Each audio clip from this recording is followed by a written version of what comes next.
Hello my dear student, welcome to back. यदि आप serious student हैं तो 1 मिनट मेरे बातों को सुने।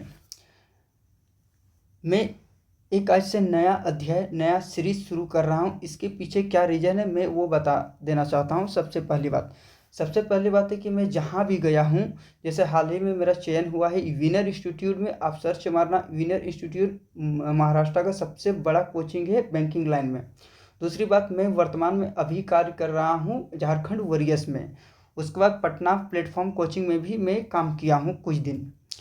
तो सबसे बड़ी प्रॉब्लम है स्टूडेंट की जीएस को लेकर।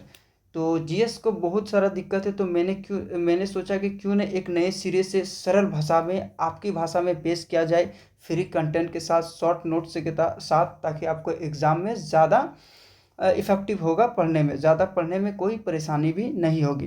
तो चलिए हम शुरू किए हैं, तो आप सबका सपोर्ट चाहिए तभी हम आगे बढ़ेंगे और मिल के पढ़ेंगे तभी कुछ होगा। तो चलिए शुरू करते। आज से हम संविधान यानी पॉलिटी को शुरुआत किए हैं और पहला चैप्टर हमारा हम पढ़ेंगे मौलिक अधिकार या मूल अधिकार, जिसे फंडामेंटल राइट्स कहते हैं।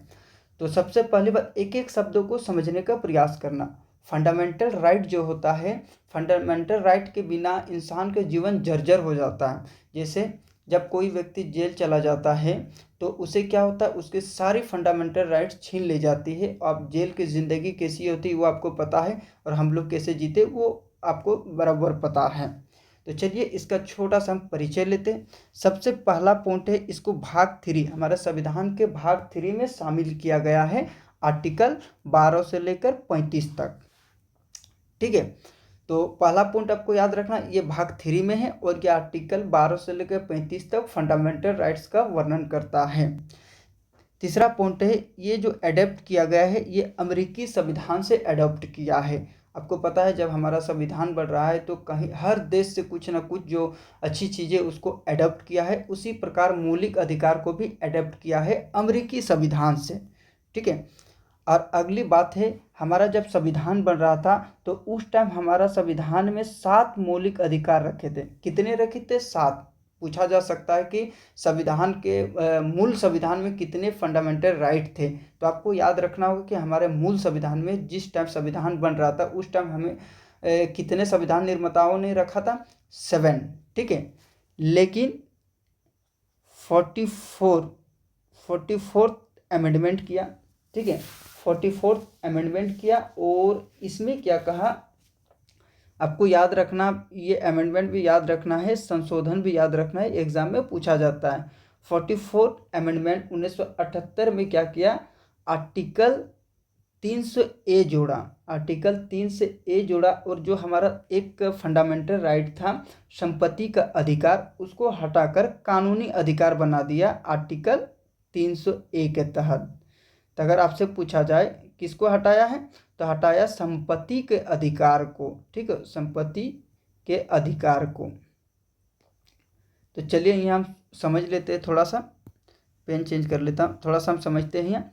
सबसे पहली बात, हमारे मूल में सात फंडामेंटल राइट थे, लेकिन बाद में 44th अमेंडमेंट 1978 किया और कहा कि जो संपत्ति का अधिकार है उसे क्यों ना हम कानूनी अधिकार में एक अलग आर्टिकल में शामिल करके उसे कानूनी अधिकार प्रदान किया जाए। तब 44वें संविधान संशोधन करके आर्टिकल 300 ए जोड़ा और संपत्ति के अधिकार को कानूनी अधिकार बना दिया गया। ठीक है, तो आपको याद रखना है वर्तमान में संपत्ति का अधिकार किस प्रकार का अधिकार है, तो कानूनी अधिकार है। ओके, इतनी बात आपको याद रखनी है। मैं थोड़ा इरेज करता हूं क्योंकि इसके विशेषताओं के बारे में आपको थोड़ा सा जानना चाहिए।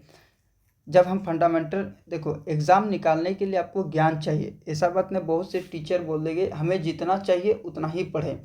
ठीक बात है, लेकिन अगर आपके पास नॉलेज ही नहीं रहेगा तो एग्ज़ाम कैसे फाइट करेगी। तो सबसे पहले आप टारगेट बनाइए, अचीव कीजिए कि हमें नॉलेज चाहिए। नॉलेज अगर आपके पास रहेगा तो ऑटोमेटिक एग्ज़ाम निकल जाएगा।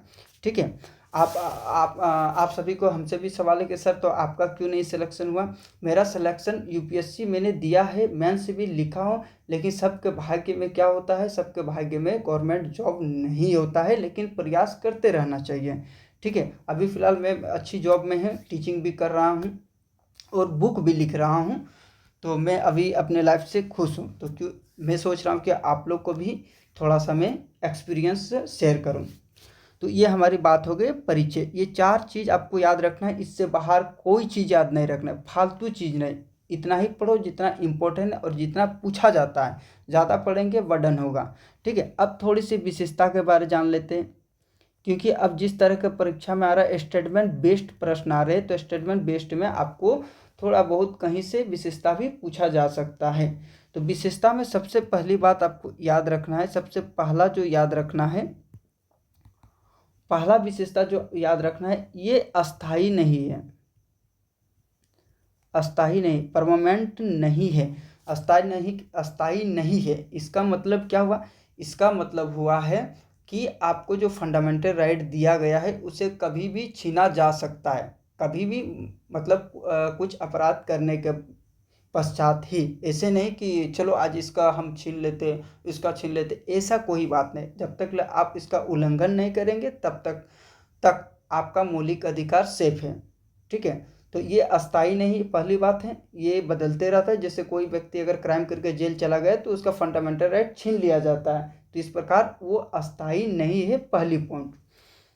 दूसरी बात है, ये वाद योग्य है। ये बहुत सवाल, सर वाद योग्य क्या होता है, जस्टेबल क्या होता है, जस्टेबल क्या होता है? वाद योग्य कहने का मतलब होता है, आगे पढ़ेंगे कौन सा वाद योग्य नहीं है और वाद योग्य, अभी समझ लें। वाद योग्य, वाद का मतलब बात होता है, योग्य का मतलब उसका योग है। तो कहने का मतलब है योग्य, मतलब किसी चीज़ समझ रहे कि आप इसके काबिल हो।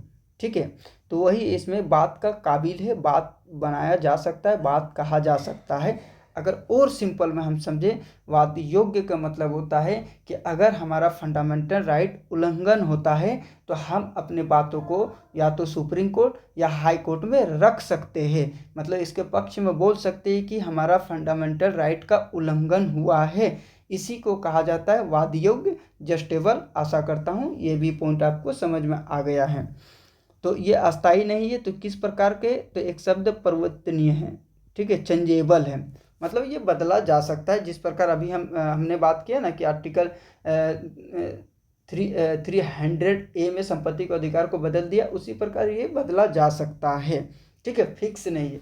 तो इतनी आपको याद रखना है, इतनी पॉइंट। परिचय में आपको 2 ही चीज़ याद रखना है, परिचय में ये 4 पॉइंट आपको याद रखना है, विशेषता में 2 चीज़ याद रखना है, ये परमानेंट नहीं है और ये जस्टेबल है, जस्टेबल है। ठीक है, जस्टेबल का मतलब भी आपको समझ में आ गया है, अस्थाई का मतलब भी समझ में आ गया। अब हम बात कर लेते हैं कौन कौन सा फंडामेंटल राइट है। ठीक है, तो हम जैसे बात किया हमारे मूल में 7 प्रकार के क्या था, फंडामेंटल राइट थे। तो अभी कितना हो गया, प्रेजेंट में कितना हुआ है, प्रेजेंट में कितना हो गया है, प्रेजेंट में ये 6 है। ठीक है, ये आपको याद है। सबसे पहला फंडामेंटल राइट जो हमारा है, समानता का अधिकार, राइट टू इक्वलिटी। ठीक है, समानता का अधिकार, राइट टू इक्वलिटी, ये 14 से लेकर 18 तक है। ठीक है, हम एक एक के बारे में बात करेंगे, आर्टिकल 14 ने क्या कहा है, आर्टिकल 15 ने क्या कहा है, इसको एक एक बात करेंगे, लेकिन एक ही क्लास में अगर पढ़ते जाएंगे तो काफ़ी लंबा क्लास चलेगा। इसलिए इसको हम छोटा छोटा पार्ट करके करेंगे ताकि आपको समझने में भी अच्छा लगे और आपको बोझ भी ना लगे, बोरिंग भी ना लगे। तो ये हमारा पहला बात, समानता का अधिकार 14 से लेकर 18 तक। दूसरी हमारा फंडामेंटल राइट है वो स्वतंत्रता का अधिकार, इंडिपेंडेंट राइट, वो हमारा आर्टिकल 19 से लेकर 22 तक है। ठीक है, ये बहुत इंपॉर्टेंट, आपको याद रखना है। तीसरी जो हमारा फंडामेंटल राइट है वो शोषण के खिलाफ या शोषण के विरुद्ध अधिकार, वो आर्टिकल किस में दिया गया है, आर्टिकल 23 से लेकर 24 तक दिया गया है। ठीक है, हमारा चौथा, धर्म की स्वतंत्रता का अधिकार, ये कौन सा आर्टिकल में उल्लेख है, तो ये 25 से 28 के बीच में हमारा धर्म की स्वतंत्रता के बारे में बात की गई है। ठीक है, और पांचवा जो है, संस्कृति और शिक्षा का अधिकार, संस्कृति और शिक्षा का अधिकार जो है वो आर्टिकल 29 से लेकर 30 तक दिया गया है। अब जो छठा है हमारा, छठा, संपत्ति का अधिकार, जो आर्टिकल 31 में था, इसको क्या किया गया, हटा दिया गया, और हटा के क्या किया गया, 30A में संपत्ति का अधिकार में शामिल किया गया है। ठीक है, और सबसे इम्पोर्टेंट और सबसे लास्ट, संवैधानिक उपचार, संवैधानिक उपचार ये आर्टिकल 32 में दिया गया है।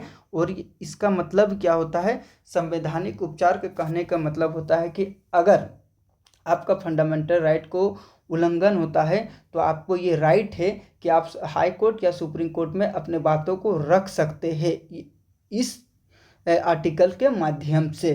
ठीक है, तो इसीलिए इस आर्टिकल को एक बात आपको याद रखना, मैं बता रहा हूँ, अंबेडकर, डॉक्टर भीमराव अंबेडकर साहब ने इसे संविधान का आत्मा कहा है। ये कई बार एग्जाम में पूछा जा चुका है कि संविधान की आत्मा अंबेडकर ने किस अनुच्छेद को कहा है, ये बहुत बार पूछा जा सकता है और आगे भी पूछने की संभावना है। तो ये हमारा इतनी बात आज हो गई है। सबसे पहले हमने परिचय देख ली है, परिचय में 4 पॉइंट, ज़्यादा नहीं 4 पॉइंट। उसके बाद हमने 2 विशेषताएं देख ली, उसके बाद फंडामेंटल राइट के प्रकार देख लिए। अगली क्लास में हम क्या करेंगे, अगली क्लास के एक एक को हम डिस्क्राइब करेंगे, और डिस्क्राइब ज़्यादा नहीं करेंगे, जितना आपके एग्जाम में सवाल बनते हैं और प्रीवियस ईयर में पूछा गया है उसी बेसिस से हम डिस्क्राइब करेंगे। ऐसा बात नहीं कि मैं यूपीएससी लेवल का आपको पढ़ा दूँ, इतना पढ़ाऊँगा, इतना शॉर्ट में पढ़ाऊँगा और इतना अच्छी तरीके से पढ़ाऊँगा कि आपको समझ में आएगा ही आएगा। ठीक है, तो आज की क्लास हमारा यहीं तक है, फिर मिलते हैं अगली क्लास में। अगर आप स्टूडेंट सीरियस हो और सच में जीएस में स्कोर करना चाहते हैं, जीएस में मजबूती पकड़ बनाना चाहते हो, तो आप हमारे चैनल के साथ जुड़ सकते हैं, समी जीएस टॉक। ठीक है, ये हमारा नया चैनल है, क्योंकि मैंने आपको अभी बताया कि मैं अभी काम कर रहा हूँ, फुर्सत नहीं है, इसीलिए आज से मैंने शुरुआत की है, क्योंकि समय बहुत कम मिलता है, बहुत सारा काम है, उधर भी कोचिंग बच्चा को पढ़ाना पड़ता है, इधर भी थोड़ा सा परेशानी है, तो फिर भी मैं आप लोगों के लिए समय निकाल रहा हूँ। चलिए यहीं तक, थैंक यू सो मच, जय हिंद जय भारत।